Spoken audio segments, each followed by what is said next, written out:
Habang patuloy ang diskurso sa kontrobersyal na Comprehensive Sexuality Education Bill ni Senator Risa Hontiveros, ilang senador na ang tuluyang bumawi na ang kanilang pirma sa pagsuporta sa nasabing panukala ng kanilang kapwa-senador. Kung sino-sino ito, ikukwento sa atin live ni Raymond Tinasa. Raymond? Roughly, 6 na senador na ang nag-withdraw ngayong araw ng kanilang lagda sa kontrobersyal na Senate Bill 1979, yung Comprehensive Sexuality Education na kinukala ni Senator Risa Hontiveros.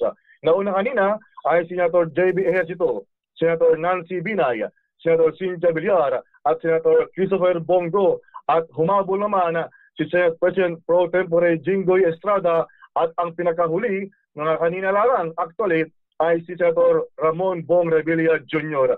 Bakit sa kanilang paliwanag kay Senate President Cheese Escudero, sinabi ng mga senador na ito ay bunsod ng mga feedbacks at maraming concerns na lumutang laban sa panukalang batas sa sexual education. Bagamat naniniwala daw ang 4 ay 6 na senador na ang pagtaas ng adolescent pregnancy ay isyong dapat tugunan. Kailangan daw magkaroon ng mas malawakan pang dialogue sa mga stakeholders upang maalis ang mga objectionable portions. Samantala, bilang reaksyon naman ay hindi raw kinasama ng loob ni Senator Hontiveros ang pagbawi ng 6 na senador sa kanilang pirma sa kanyang SB 1979. Sinabi ng Hontiveros na unawaan ito na baka may gusto silang initip na itulak sa pag-withdraw nila sa isang bill na naglalayong tumugon sa tumataas ng kaso nga ng teen pregnancy. Gayunman, umaasa daw ang senadora na basahin nila ang kanyang substitute bill na plano niyang i-file na nakasalang o nagsasaalang-alang na sa mga pangamba ng iba't ibang grupo. Rocky?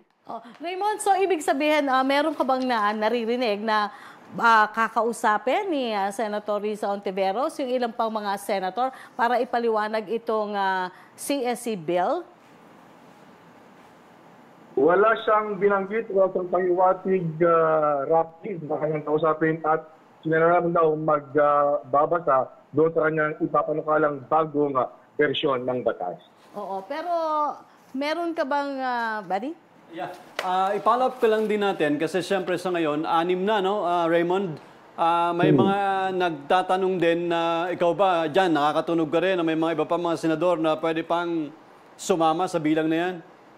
Pag-atras? Ay, hindi malayo raw, Bobby, dahil marami na yung parang nagkaroon na ng snowball effect at halos sumasama na doon sa kanilang sentimiento na ayaw na nila sa kanilang initially ay inaprubahan, nilagdaan na committee report.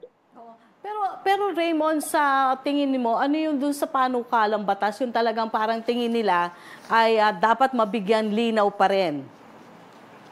Yun daw parang kontrobersyal na parang nag-udyok o parang pwedeng mag-udyok ng sexual awareness o sexuality education. Yung sexualidad, lalo na sa mga murang edad, parang meron daw kasi provision doon sa panukalang batas sa Rocky. At yun yung ayaw nila sa ngayon.